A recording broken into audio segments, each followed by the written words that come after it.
What the Washington Declaration does is gives us a consultation mechanism to talk about extended deterrence needs, should they be appropriate, with our South Korean allies. That's brand new, and that's a big deal. We haven't had that in place before.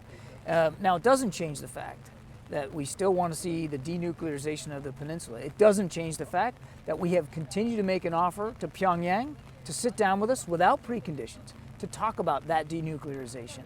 And yet they have refused to accept that offer. And it doesn't change the fact, and this is the most important point to your question, that we're going to continue to look for ways, short of diplomacy, to make sure that we can defend ourselves and our Korean allies on that peninsula and in the region. And one of the things that the president talked about today was the potential port visits now of ballistic missile submarines to South Korea. So we'll start working on that. That shows that we're willing to continue to apply a broad spectrum of military capabilities to the defense of the peninsula. The reason that the president talked about extended deterrence today, and the reason why this consultative group is now laid out inside that declaration, is an indication of how seriously President Biden takes this alliance, takes our treaty commitments, and values his relationship with President Yoon, and quite frankly, because we think it's the right thing to do. Well, the thing about cyberspace is it's global and instantaneously global.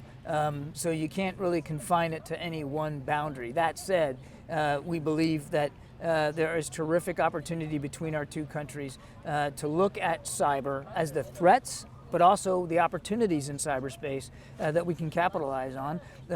Our South Korean allies have terrific cyber capabilities, terrific know-how, great innovative ideas, and we think we can benefit from that and that they can benefit from ours as well.